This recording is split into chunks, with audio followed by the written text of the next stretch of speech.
Hello friends, welcome to EPG Pathshala. I am Kavita Chauhan and today we are discussing another module, types of inference, Anuman, Purvat, Sheshvat and Samanato Drishtata. This module is written by Nirmalya Guha, teaching in MCPH. As we are discussing types of Anuman, and these types of Anumans are Purvat, Sheshvat and Samanato Drishtata. Let us again discuss the definition of Anuman. Anuman is the Paramarsh Janya Jnanam Anumiti. Paramarsh is again the knowledge of Pakshadharmata. Now in the example of there is fire on hill. How do we know that there is fire on hill? Because there is smoke on the hill. In this sentence, fire is the sadhya, hill is paksh and smoke is hetu. And association of smoke and fire is known as vyapti.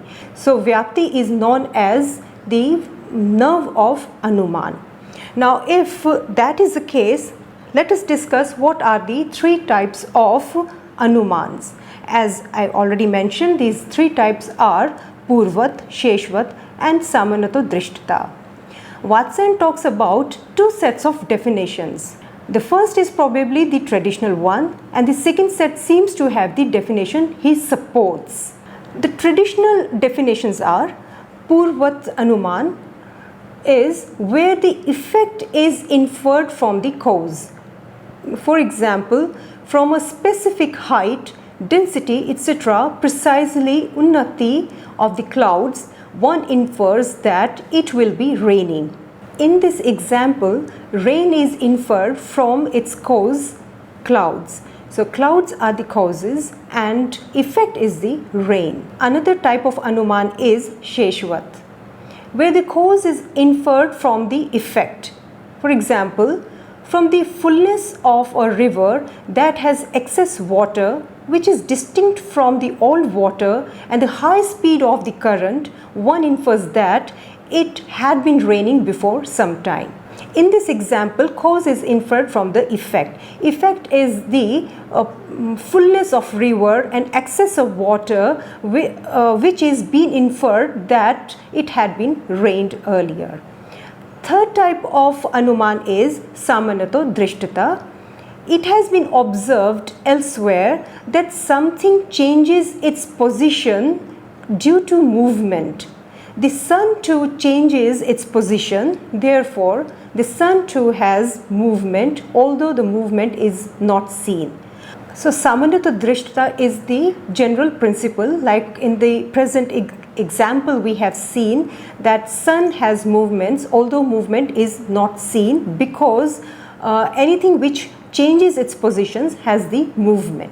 Now let's discuss the difference of this traditional analysis of three types of Anumans and Vatsayan's definitions of Anumans. So first we again take up Purvat Anuman. According to Vatsayan, when someone has perceived two interrelated entities before, perceives one of those two entities and infers the other one, their inference is Purvat. Example, inference of fire from smoke. Here in Purvat Anuman, Vatsayan maintains that when someone observes two entities occurring together and then seen by one of the entities infers the other one. For example, the case of fire and smoke, that is known as Purvat Anuman. Like someone might have previously observed the association of smoke and fire, and now in the present example one is seeing smoke and infers the fire. So this is a case of Purvat Anuman. Vatsayan definition of Sheshvat Anuman is the term Sheshvat refers to the rest or residual. Suppose an entity X is identical to one of the entities Y1, Y2 or Yn and cannot be identical to anything else. Anyatra aprasanga Also suppose that it has been established that x is not y1 or y2 or yn number pratyaksha pratisiddhe. Here Vatsayan refers to the residual effect of a cause. Let us take the example. Suppose an entity x is identical with y1, y2 or yn number but is not identical with anything else. So inference is to be established in either of the yn, y2 and yn number. In that case, one attains the cognition that x is actually the remaining entity, that is yn. Shishemane sampratah. For example, through the inferential cognition, existent and non-eternal, one gets to know that sound is either a substance, dravya, or an attribute, guna, or an activity. It is definitely not a universal, samanya, or a unique particular, vishesha, or the relation of inherence, samvaya. In the example, we have seen that we can have the inferential cognition on the basis of something is existent and non-eternal. We can say that sound is a substance because it is existent and non-eternal. Now, let us see how we understand it from the Sheshvat Anuman. Then one doubts, is sound a substance or an attribute or an activity?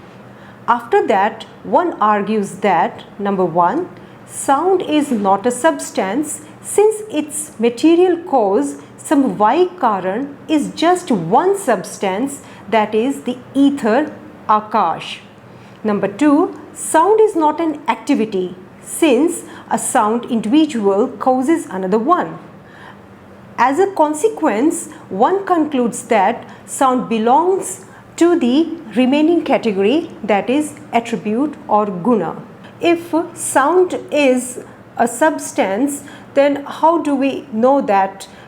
Is that from the material cause or samvayik karan, which is not the case because it has just one material cause, which is ether or akash, and second is that sound is not an activity. So what else is left to us is that the attribute. So we can say from the Sheshvat Anuman, Shesh means residue, what is left to us is that sound is not a substance or not an activity, it is an attribute. Samanata Drishta is an inference which is not preceded by the perception of the relation between the reason linga and target lingi.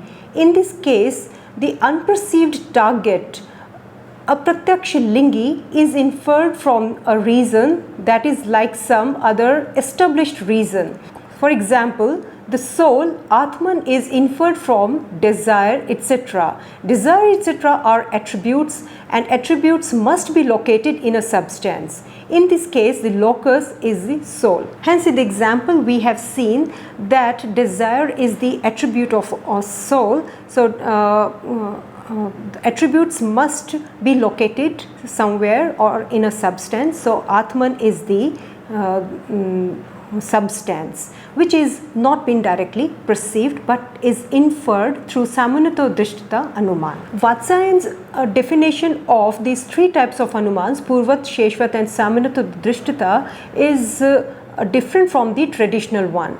Traditional Anumans were established on the basis of causal relation, whereas Vatsayan establishes his definition of these Anumans on the basis of observation. As he very clearly maintains in these three types of Anumans, like in the first one, Purvat, he says when a person sees the two entities occurring together. So observation is the essence of Purvat Anuman. Like a person has observed occurrence of smoke and fire together. Also in the second type of Anuman, that is Sheshvat, Vatsayan maintains very clearly that there can be three entities, and in these three entities what is the residue or which is left to us is being inferred. We can understand with the example. Suppose someone is murdered and there are three persons who are under doubt. These three, for example, are Tom, Dick and Harry. Tom and Dick could prove that they were not involved in the murder, so what is left to us, or the residue, is the third person is Harry. So this is the observation, though there are not given proofs for the third person is the murderer, but still it is being inferred because of the residue, and this residue is out of observation. And same is the Samanato Drishtata Anuman, where Vatsayan maintains that it is observation based. The example is of the Atman and its attributes. We can observe only attributes, and from the attributes it's been inferred that there must be something which is substance, because attributes always have a locus, and that locus cannot be anything other than Atman. So with this distinction between the traditional definitions of Anuman and the Vatsayan's definition of Anuman, we find that only difference is of the causal relationship and observational based. Vatsayan made his definition on the basis of observation, whereas the earlier one, the traditional definitions, are based on causal relationship. Though Vatsayan had to face criticism of his theory of observation by later theoreticians, which we are not taking up in this module, but I hope with this simple definition of, or the categorization of different Anumans between the traditional and the Vatsayan's contribution, you will be able to follow with this. I thank you.